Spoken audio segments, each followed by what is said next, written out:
Assalamualaikum warahmatullahi wabarakatuh.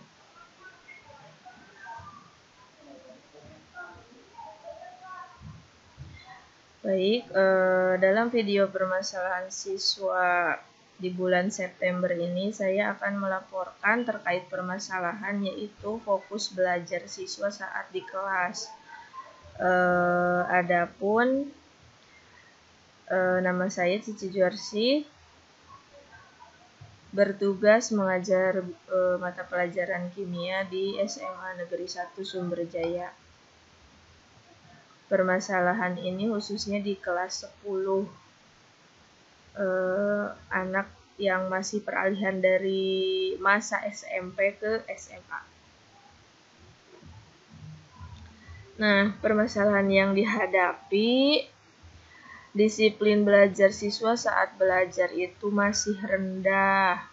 Jadi di lapangan saat mengajar di kelas itu banyak ditemukan siswa yang masih terdistraksi oleh penggunaan gadget.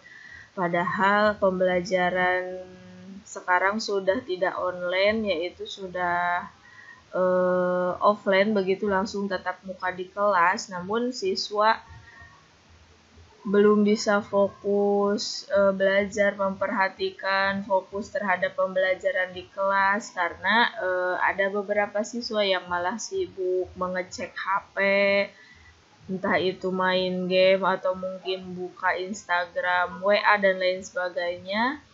Dan beberapa perempuannya pun ada yang malah bercermin dan lain sebagainya, yang menurut saya itu mengganggu pembelajaran mereka di kelas begitu. Jadi akar permasalahannya kenapa hal tersebut bisa terjadi, disinyalir itu pertama dari kesadaran belajar siswa itu yang masih rendah. Jadi karena mereka belum ada kesadaran belajar yang tinggi untuk bisa memahami ilmu kimia, sehingga fokus belajar mereka pun mudah terganggu dan mereka pun tidak ada usaha untuk bisa meningkatkan fokusnya itu.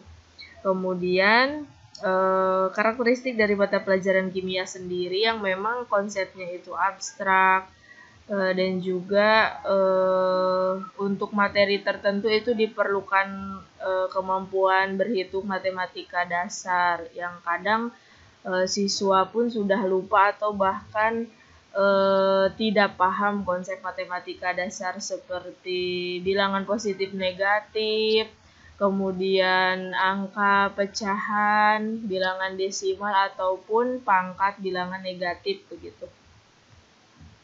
Lalu, adapun alternatif solusi yang ditawarkan, pertama saat akan melakukan pembelajaran di kelas itu guru membuat terlebih dahulu kesepakatan kelas yang dimusyawarahkan dengan seluruh siswa. Misalnya jika saat pembelajaran ditemukan ada siswa yang menggunakan HP, kira-kira sanksinya seperti apa. Tapi di sini diusahakan sanksi yang disepakati itu harus sanksi yang mendidik. Tapi dengan catatan ini dimusyawarahkan bersama dengan siswa supaya apa? Jadi mereka pun mengetahui dan bisa menindaklanjuti aturan tersebut untuk sama-sama diterapkan di kelas. Selain itu perlu adanya pendekatan secara personal maupun kelompok supaya mereka yang tidak fokus bisa fokus belajar dan lain sebagainya. Nah, hasil pemecahan masalah yang sudah dilakukan di beberapa kelas itu sudah ada siswa yang misalnya malah melakukan pelanggaran dari aturan yang sudah dibuat. Kemudian guru harus tegas dengan cara menerapkan keadilan, mau siswanya siapapun itu, jika memang sanksinya sesuai dengan yang sudah disepakati, maka harus ditaati begitu. Sehingga ini menjadi bumerang untuk siswa yang lain agar berpikir begitu bagaimana caranya agar tidak mendapatkan sanksi yang sama seperti halnya teman dia di kelas. Baik, sekian untuk video permasalahan siswa saat ini di bulan September tahun 2022. Saya akhiri, wassalamualaikum warahmatullahi wabarakatuh.